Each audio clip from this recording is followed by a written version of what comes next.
I'm 42 and signing divorce papers. Never thought I'd be here, but life has a twisted sense of humor. The pen feels heavy in my hand as I stare at the documents spread across John Murphy's mahogany desk. He's my lawyer, ironically sharing the same last name I'm about to lose. Just sign here, Scarlett, John says, his voice gentle but professional. Then it's over. Over. 15 years of marriage reduced to signatures and legal jargon.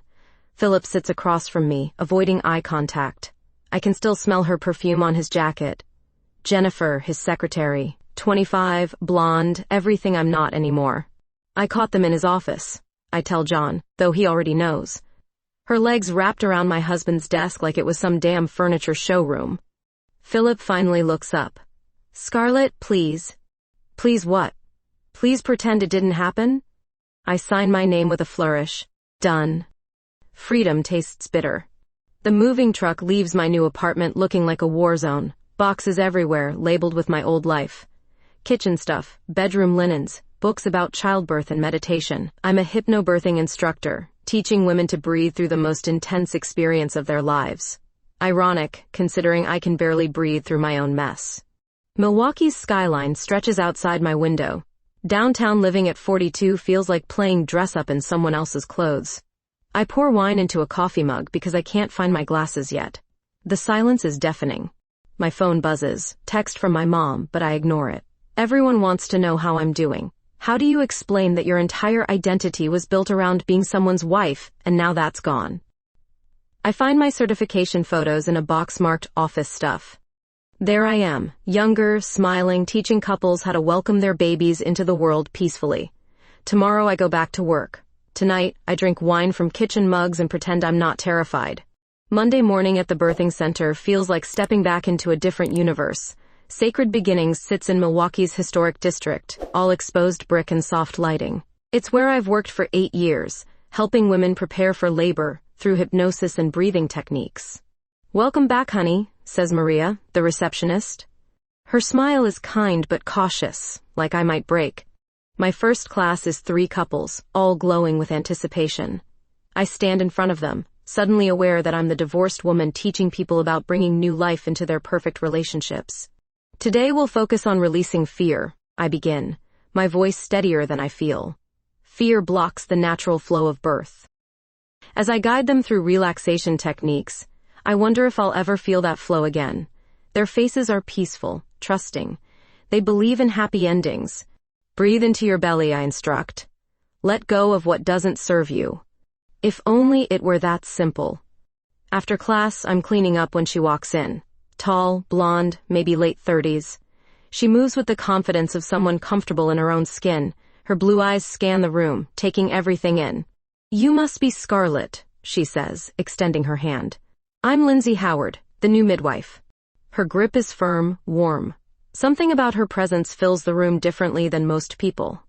Welcome to Sacred Beginnings, I manage. How are you settling in?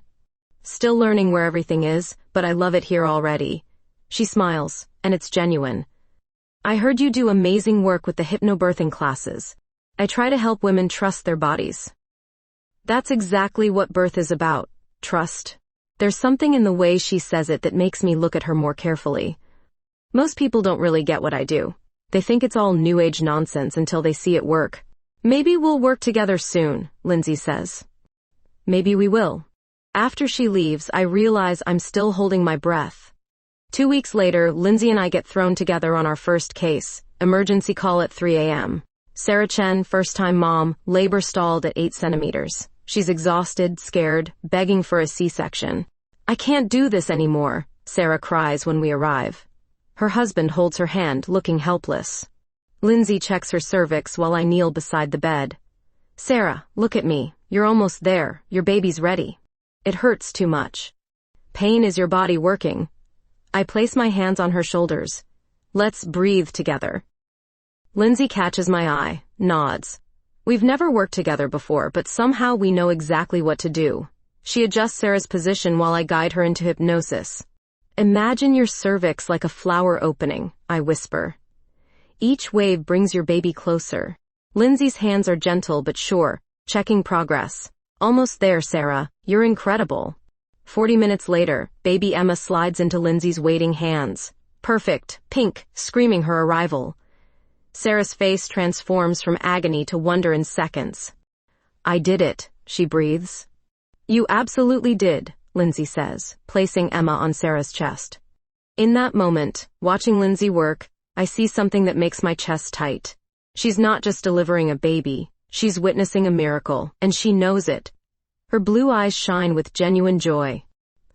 We clean up in silence, moving around each other like we've done this dance before.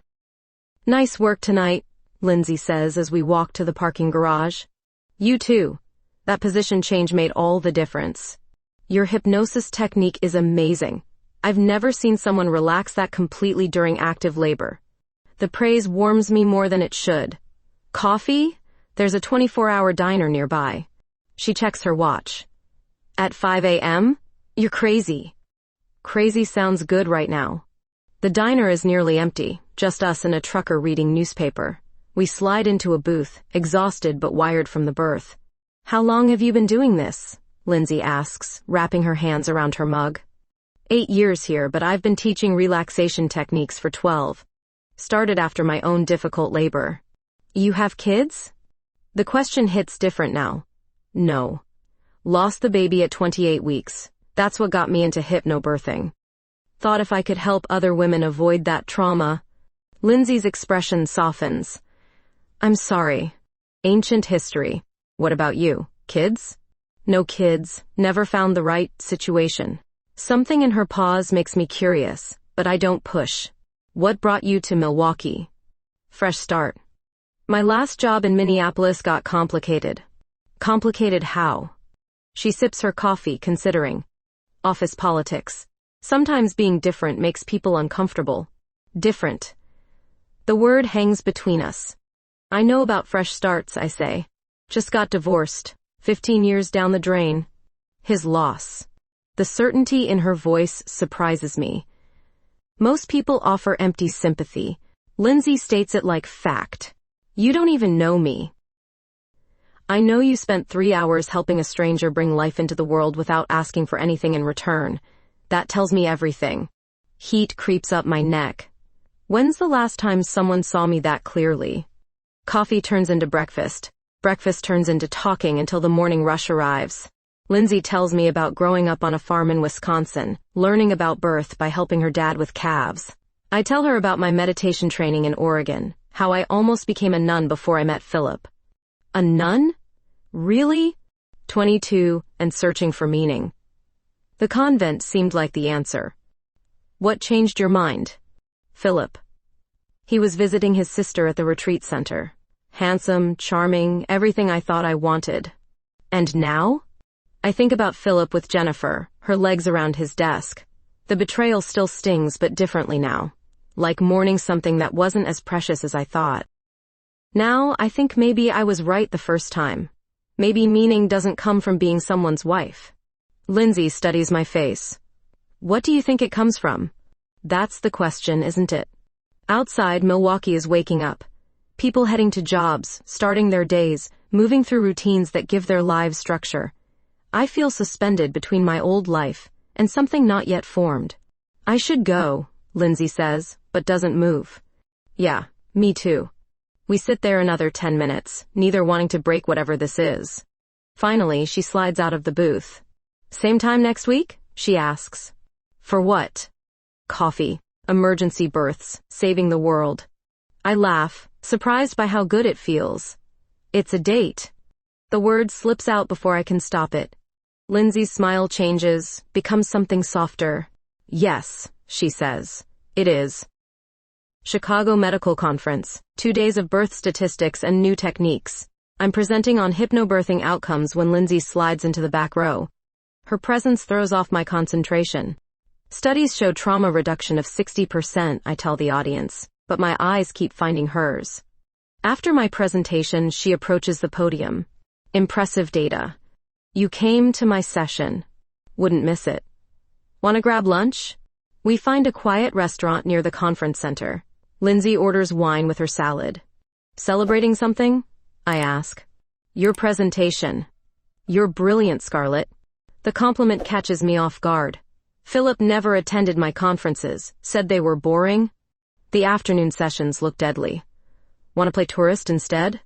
I never skip conference events, never break rules. But something about Lindsay makes me want to be reckless. Let's go. We walk Michigan Avenue like teenagers ditching school. Lindsay stops at street vendors, chatting with everyone. Her Spanish is terrible but enthusiastic. You don't speak Spanish at all, do you? I laugh after she tries ordering food. Not a word. But people appreciate the effort.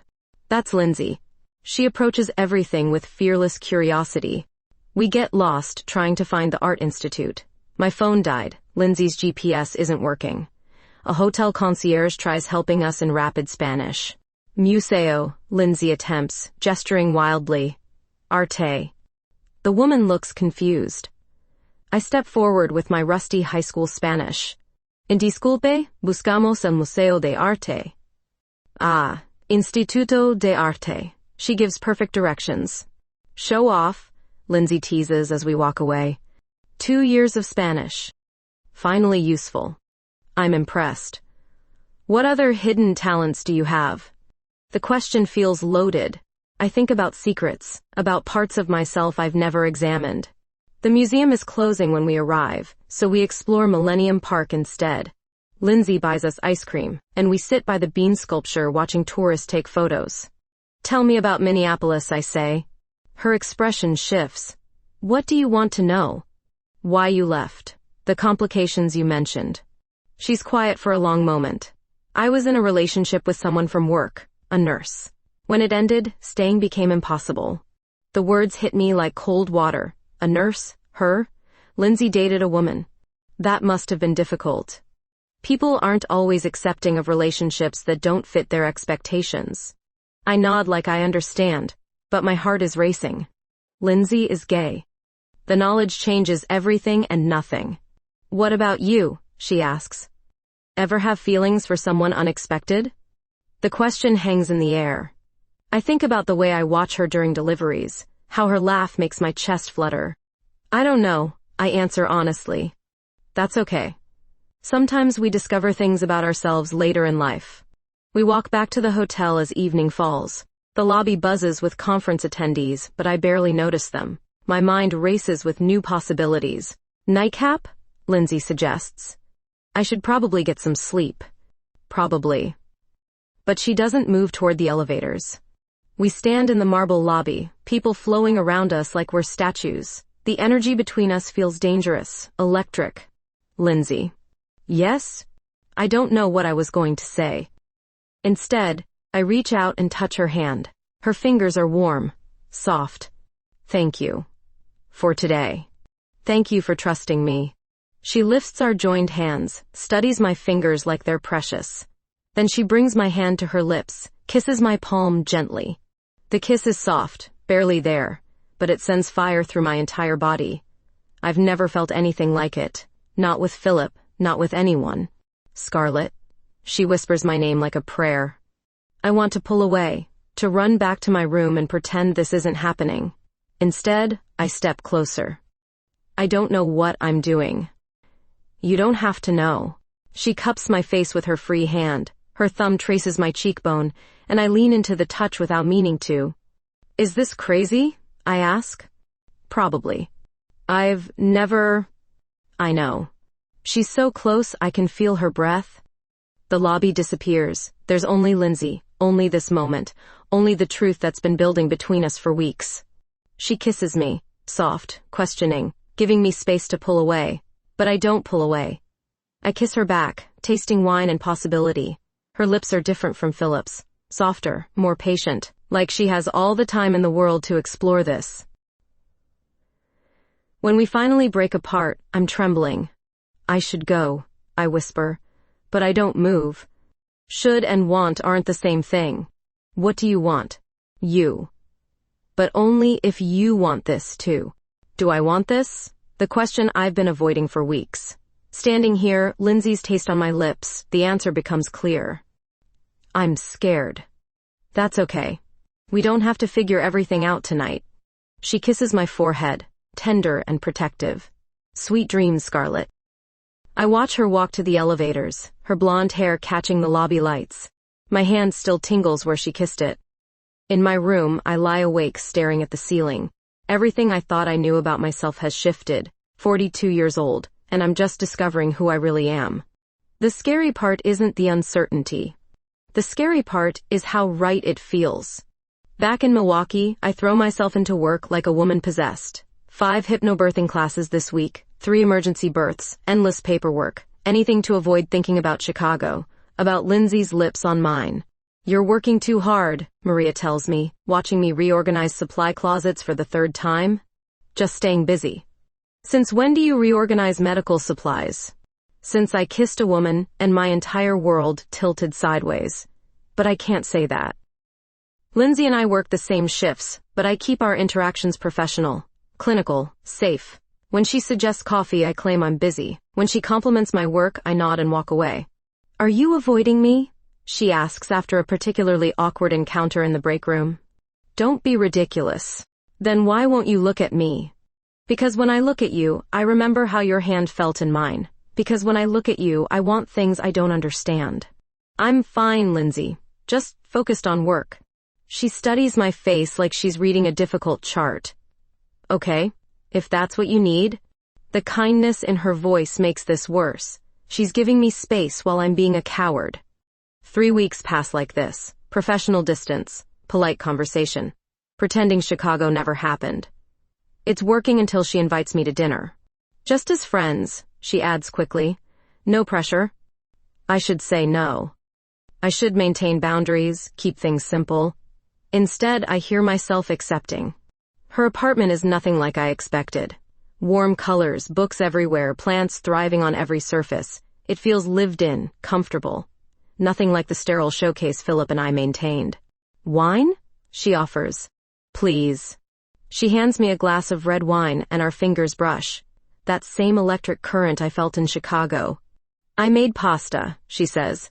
Hope you're not gluten-free or vegan or anything complicated. Just complicated in other ways. She laughs and the sound loosens something in my chest. God, I've missed her laugh. Dinner is easy conversation about work, her plants, my disastrous attempts at decorating my new apartment. Normal things, safe topics, until they aren't. Tell me about your marriage, Lindsay says, refilling our wine glasses. What do you want to know? Were you happy? The question forces me to think beyond the betrayal, beyond Jennifer and her perfect legs. Was I happy with Philip? I thought I was. But maybe I was just comfortable. What's the difference? Happy is wanting to wake up next to someone every morning. Comfortable is not minding that you don't. Lindsay nods like she understands. Did you love him? I loved the idea of him. The life we were supposed to have. And now? Now I don't know what I want. It's not entirely true. Part of me knows exactly what I want. She's sitting across from me, green eyes patient and understanding. That's terrifying, I continue. Being 42 and having no idea who you are. Maybe it's liberating. How is it liberating? You get to choose. No expectations, no should-haves. Just what feels right. We move to her couch after dinner. The wine has relaxed me, made me brave or stupid. Lindsay, about Chicago. We don't have to talk about it. I think we do. She turns to face me, tucking one leg under her. Okay. I've never kissed a woman before. I know. I don't know what it means. It doesn't have to mean anything you don't want it to mean. Her patience frustrates me. I want her to push, to demand answers I don't have. Don't you want to know where this goes? Of course I do. But not if it means pressuring you into something you're not ready for. What if I'm never ready? What if this is just post-divorce craziness? Lindsay is quiet for a long moment. When she speaks, her voice is careful. Is that what you think this is? I really look at her. The way she tilts her head when she's thinking, how her eyes crinkle when she smiles, the gentle strength in her hands. None of this feels like rebound behavior. No, I whisper. It doesn't feel crazy. How does it feel? Terrifying, right, impossible. All at once? All at once. She reaches for my hand, and I don't pull away this time. Her thumb traces circles on my palm. Scarlett, what are you afraid of? Everything. Losing my job, being judged, discovering I wasted 42 years pretending to be someone I'm not. What if I'm not good at this? At what? Being with a woman. What if I don't know how? Lindsay's smile is soft, understanding. You think there's some secret manual? Isn't there? It's just about caring for someone, paying attention, being present. She lifts our joined hands, kisses my knuckles like she did in Chicago.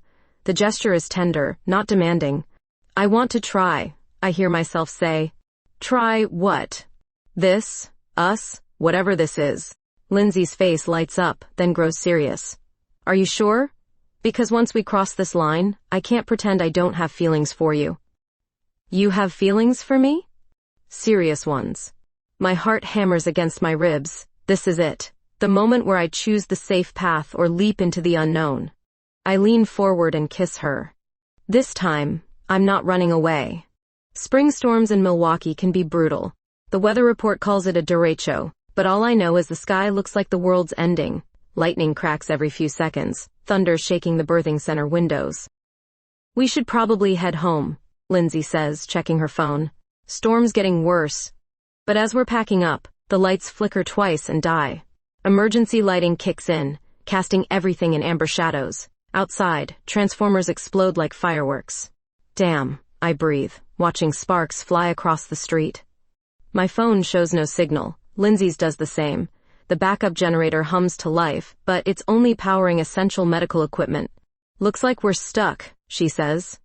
We're alone in the center. Everyone else left hours ago. Just us, candlelight, and the storm raging outside like nature's having a tantrum. Lindsay finds battery-powered lanterns in the supply closet. I locate the emergency radio, but it's all static and weather warnings. Power is out across the entire city. Could be hours before it's restored, Lindsay says, setting lanterns around the break room. Or days. We settle on the couch with bottled water and granola bars from the vending machine she jimmied open. The storm pounds the building, rain hitting windows like thrown rocks. Tell me something I don't know about you, Lindsay says, her face half-shadowed in the lamplight. Like what? Anything. Favorite childhood memory, biggest fear, secret talent. The darkness makes confession easier. I wanted to be a dancer when I was little. Spent hours in my room pretending I was performing at Lincoln Center. What happened to that dream? Reality. My parents said dancing wasn't practical, pushed me toward teaching instead. Do you ever regret giving it up? Sometimes. Especially lately. Why lately? I look at her, really look at her. The way candlelight plays across her face makes her seem ethereal, dangerous. Because I'm realizing how much of my life I've spent doing what other people wanted instead of what I wanted. What do you want now? The question hangs between us like the charged air before lightning strikes. We both know we're not talking about careers anymore. I want to stop being afraid. Thunder crashes overhead so close the building shakes. Lindsay moves closer on the couch. What are you afraid of right now? This, you, how you make me feel. How do I make you feel? My heart pounds harder than the storm outside, like I'm waking up after sleeping for 20 years. She reaches for my hand in the dark. Her skin is warm, real. Scarlett, can I tell you something? I've been thinking about Chicago every day, about kissing you. Me too. I've been thinking about more than kissing. The admission sends heat through my entire body. I've been thinking about more too, though I barely admitted it to myself. I don't know what I'm doing, I whisper. Neither do I. This isn't exactly my usual situation either. What do you mean? She shifts closer, her knee touching mine. I've never felt this way about someone who's questioning their sexuality. It's terrifying. Why? Because I could fall completely, and you could decide this was just an experiment. Her honesty cuts through my defenses. Do you think that's what this is? I don't know, you tell me. Lightning illuminates the room for a split second, showing Lindsay's face clearly. Her expression is vulnerable, hopeful, scared. It doesn't feel like an experiment, I say quietly. What does it feel like? Like coming home to a place I've never been before. She cups my face with her free hand, thumb stroking my cheekbone. Can I kiss you? Instead of answering, I close the distance between us. This kiss is different from Chicago, deeper, more certain. Her lips are soft but insistent, tasting like hope and possibility. I lose myself in the warmth of her mouth, the way her hand tangles in my hair. When we break apart, we're both breathing hard. I want you, she whispers against my lips. The words should terrify me. Instead, they feel like permission to want something I've never let myself consider. I want you too. She kisses me again, and this time I don't hold back. My hands find her waist, pulling her closer. She sighs into my mouth, and the sound makes something deep in my belly clench. Are you sure? She asks, even as her hands slide under my shirt. No. But I don't care anymore. Outside, the storm rages on. Inside, in the flickering candlelight, we discover each other slowly, carefully. Lindsay's touch is reverent, patient, teaching me a language I never knew I spoke. Hours later, we lie tangled together under the emergency blankets, listening to rain on the windows. No regrets? Lindsay asks, tracing patterns on my bare shoulder. I think about Philip, about my old life, about everything I thought I knew about myself. None, I say, and mean it. For the first time in my life, I feel completely awake. The storm passes just before dawn, leaving the city quiet and clean. Power flickers back on as we dress, returning us to the bright, normal world. But nothing feels normal anymore. Everything has changed. Morning light streams through the birthing center windows, making everything look harsh and real. Lindsay and I move around each other awkwardly, straightening blankets, avoiding eye contact. The intimacy of last night feels fragile in daylight. I should get home, I say, checking my phone. 3 missed calls from my mother. Right, of course. Lindsay's voice is careful, professional. Thank you for staying. Staying. Like I had a choice with the storm. Like what happened between us was just convenient timing. Lindsay. It's okay, Scarlett. I understand if you need space to process this. But I don't want space. I want to go home with her, wake up in her arms, figure out what this means together. Instead, I grab my keys and mumble something about seeing her later. The drive home is torture. Every red light gives me time to think about her hands, her mouth, the way she whispered my name in the dark. My body still hums with new sensations, but my mind races with doubt. What have I done? My apartment feels smaller than before, stuffed with remnants of my marriage. Philip's books still sit on shelves, waiting for him to collect them. Our wedding photo stares at me from the kitchen counter. I call my hypnobirthing mentor, Dr. Reese, the woman who trained me 8 years ago. Scarlett, dear, how are you managing post-divorce? Sarah, can I ask you something, hypothetically? Of course. What would you think if someone our age suddenly questioned their sexual orientation? Silence. Then, carefully, is this about you, dear? My stomach drops. Just curious. Well, I suppose people discover things about themselves at different stages of life. Though it might be confusing for clients if their instructor was going through such significant personal changes. The implication is clear. Keep your confusion to yourself. Of course. Just wondering. Are you all right? You sound stressed. Just adjusting to single life. After hanging up, I sit in my kitchen staring at nothing. Everything I've built professionally could crumble if people knew about last night. My reputation, my income, my identity as the calm, centered hypnobirthing instructor. The phone rings. Lindsay. I stare at her name on the screen, paralyzed between wanting to hear her voice and needing to pretend last night never happened. I don't answer. She calls again, an hour later, then texts. Are you okay? Just want to make sure you got home safely. I type and delete a dozen responses. Finally, I'm fine. Need some time to think. Her reply comes immediately. Take all the time you need. I'm here when you're ready. The kindness makes me want to cry. For 3 days, I avoid the birthing center. Fake a stomach bug, reschedule classes, hide in my apartment like a teenager, but I can't avoid work forever. When I finally return, Lindsay acts completely normal, professional, friendly. No hint that we spent a night tangled together on the break room couch. Her ability to compartmentalize both impresses and hurts me. How are you feeling? She asks during a brief encounter in the supply room. Better. Thanks. Good. We missed you here. We. Not I. The careful distance in her words stings more than anger would. During lunch, I watch her eat salad in the break room, reading a medical journal. She looks up and smiles when she sees me, but it's different now. Guarded.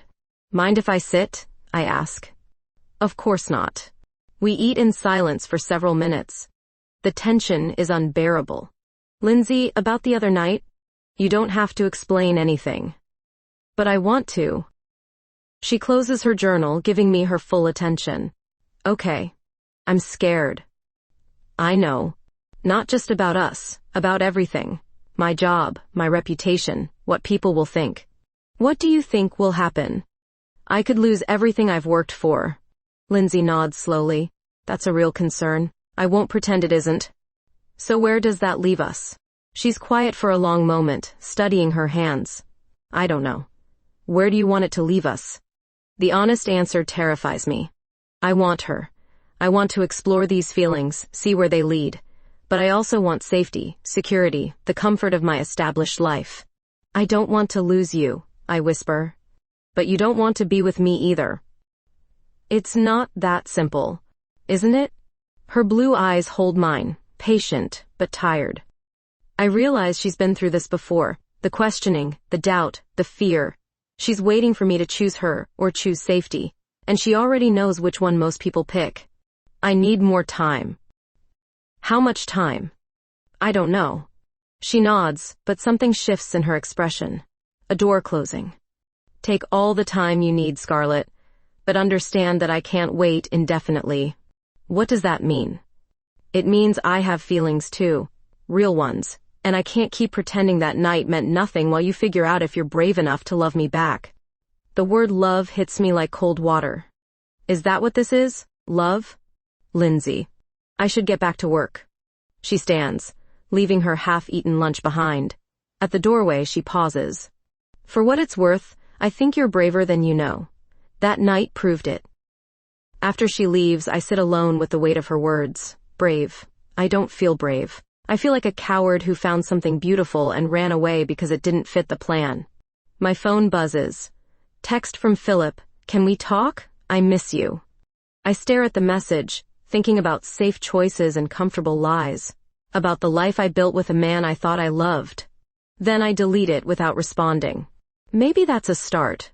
Philip stands in my apartment doorway with flowers and his wounded puppy expression. I forgot how tall he is, how his presence used to fill up rooms. Now he just looks smaller, defeated. Can I come in? Against my better judgment, I step aside. He sets the flowers on my kitchen counter, next to the wedding photo I still haven't moved. You look good, Scarlett. Thank you. Different. Rested. I almost laugh. Rested. If only he knew about the sleepless nights thinking about Lindsay, replaying every kiss, every touch. What do you want, Philip? I want my wife back. The words should hurt, should make me angry or sad. Instead, they feel empty, like dialogue from a movie I've already seen. We signed papers. Papers can be unsigned. Mistakes can be fixed. Is that what you think this is? A mistake? He moves closer, and I smell his cologne. The same scent for 15 years. It used to comfort me. Now it feels suffocating. I ended things with Jennifer, completely. She doesn't work for me anymore. Good for you. Scarlett, I love you. I know I screwed up, but we can fix this. Go to counseling, start over. Start over. Return to the life where I taught other women to trust their bodies while ignoring every signal mine was sending. Where I smiled at dinner parties and pretended to be fulfilled while dying inside. I don't want to start over. Then, what do you want? The question Philip never asked in 15 years of marriage. He told me what I wanted. The house in the suburbs, the perfect couple routine, the life that looked good on paper. I want to be happy. I can make you happy. No, you can't. His face crumbles. For a moment I see the young man I married, the one who seemed like salvation from my uncertain 20s. Is there someone else? The question hangs between us. I could lie, could spare his feelings and keep things simple. But I'm so tired of lying. Yes. Philip staggers like I've hit him. Who? I think about Lindsay, about her patience and strength, about how she sees me clearly without judgment. Someone who understands me. I understand you. You understand the version of me that you wanted, the wife who fit into your life perfectly. but you never knew the real me. That's not fair. Fair is pretending to be someone I'm not for 15 years? He's quiet for a long moment, studying my face like he's seeing it for the first time. You're different. Really different. I'm myself. Who is he? Do I know him? The moment of truth. The words that will change everything or nothing, depending on how brave I am. It's not a him. Philip's expression goes through several changes. Confusion, disbelief, something that might be hurt or anger. You're gay? I don't know what I am. I just know I care about her. Her. He sinks into my couch, head in hands. I feel sorry for him, but not sorry enough to take it back. How long? It's new. How new? Does it matter? He looks up at me with eyes I don't recognize. 15 years of marriage, Scarlett. 15 years and you're telling me you're a lesbian? I'm telling you I'm in love with someone who sees me for who I really am. Love. I've said it out loud, and it feels right. Terrifying, but right. This is insane. You're having some kind of breakdown. Maybe. Or maybe I'm finally waking up. My phone buzzes. Text from my lawyer John. Philip called. Says he wants to contest the divorce. Is that true? I show Philip the message. Are you serious? I thought maybe if you had time to think clearly, without outside influence, you'd realize this is a mistake. Outside influence? This woman, whatever hold she has on you.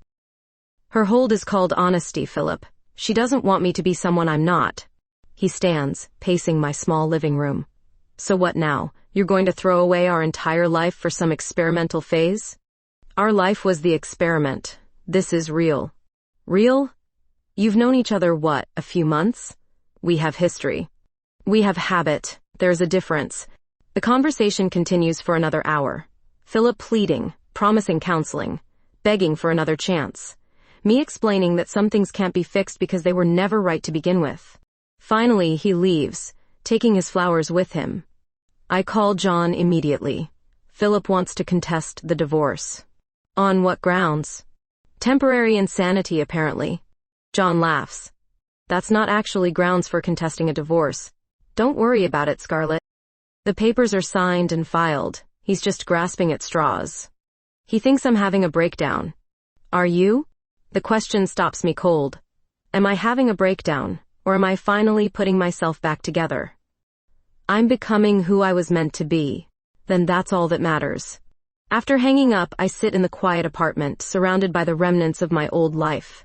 But for the first time, they don't feel like anchors. They feel like artifacts from someone else's story. I think about Lindsay, about her patience and understanding, about how she's waited while I figured things out, never pushing, never demanding more than I could give. I think about the night of the storm, how right it felt to be in her arms, how much I want to feel that way again. My phone is in my hands before I consciously decide to call her. Hi, she says, and I can hear the smile in her voice. Hi. Are you free tonight? Why? Because I need to tell you something. Okay. I love you. Silence. Then softly, say it again. I love you, Lindsay. I'm terrified and confused and probably about to ruin my life, but I love you. I love you too. Come over? I'm already in the car. Lindsay arrives 20 minutes later, breathless and beautiful. I pull her inside and kiss her before she can speak, pouring everything I couldn't say for weeks into that one kiss. I missed you, I whisper against her lips. You have me now. We spend the night rediscovering each other, slow and deliberate this time. No storm outside, no emergency pushing us together, just choice. My choice to be here, with her, despite everything. Afterwards, we lie in my bed talking about the future. Real plans. Not just wishful thinking. Move in with me, Lindsay says, tracing circles on my shoulder. Are you serious? Dead serious. My lease is up next month anyway. People will talk. Let them talk. My clients might leave. Then they weren't the right clients for you. Her confidence makes it sound simple. Maybe it is. Okay. Okay? Let's do it. Let's move in together. She kisses me until we're both laughing and breathless. But real life intrudes quickly. Monday morning at the birthing center, I notice Maria and Dr. Patterson whispering in the supply room. They stop talking when I walk in. Everything all right? I ask. Fine, Maria says, but her smile is strained.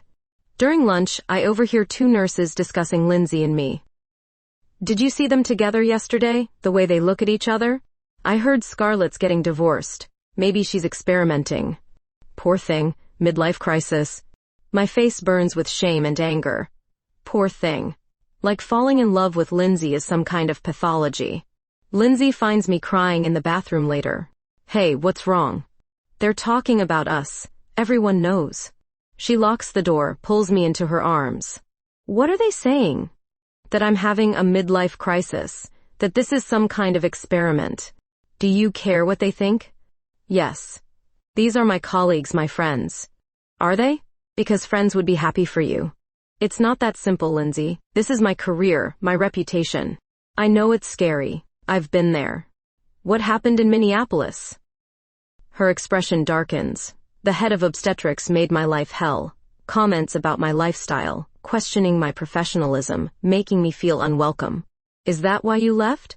Partly. But also because staying meant hiding who I was, and I was tired of hiding. I'm not ready to stop hiding. The words hurt us both, but they're true. I'm not brave enough yet to face the judgment, the whispers, the potential loss of clients. Then what do you want from me? Time, patience, understanding? I've been patient, Scarlett. I've given you time. But I can't be your secret forever. I'm not asking you to be my secret. Aren't you? The question hangs between us like a blade. She's right, and we both know it. I just need things to calm down first. When will that be? When will you be ready to acknowledge what we have?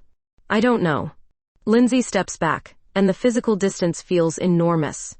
I can't do this anymore. Can't do what? Pretend we're just friends. Watch you flinch when people look at us together. Feel ashamed of something beautiful. I'm not ashamed. Yes, you are. And that's okay. I understand it. But I can't live in your closet with you. The word closet hits like a slap. Is that where I am? Hiding in fear while the woman I love suffers from my cowardice? Lindsay, please. I love you, Scarlett, more than I've loved anyone. But I love myself too, and I can't keep diminishing that love to make you comfortable.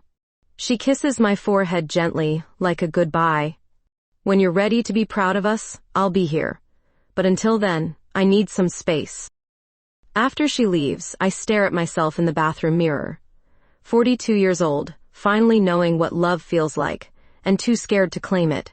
That evening, I sit in my apartment surrounded by boxes. Half my things are already packed for the move to Lindsay's place. Now those boxes mock me, reminders of promises I'm too frightened to keep. My phone rings. Dr. Reese, my mentor. Scarlett, dear, I've heard some concerns from colleagues about your personal life affecting your professional demeanor. My stomach drops. What kind of concerns?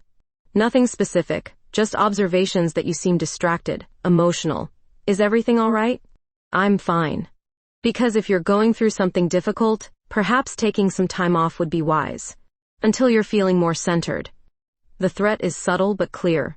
Get your personal life under control or face consequences. I understand. Good. We all care about you, dear. We want what's best. After she hangs up, I sit in the dark apartment wondering when loving someone became something that needed fixing. My phone buzzes. Text from Lindsay. I'm sorry for pushing. Take all the time you need. I love you. I stare at the message until my vision blurs with tears. She's apologizing for asking me to be brave, for wanting us to be real. I think about the storm night, about how right it felt to be in her arms, about her patience, her strength, her willingness to wait while I figure out who I am. Then I think about spending the rest of my life hiding, pretending, being ashamed of the most beautiful thing that's ever happened to me. I pick up my phone and start typing. Don't apologize. You were right. I love you too much to hide it anymore. Her response comes immediately. Are you sure? No. But I'm doing it anyway. I'm coming over. Good. We have some unpacking to do. When she arrives, I'm waiting with champagne and a smile. To being proud of love, I say, raising my glass. To being brave enough to claim it, she replies. We drink, and I feel something shift inside me. Fear transforming into determination, shame becoming strength. Tomorrow I'll face whatever comes. Tonight, I'm done hiding.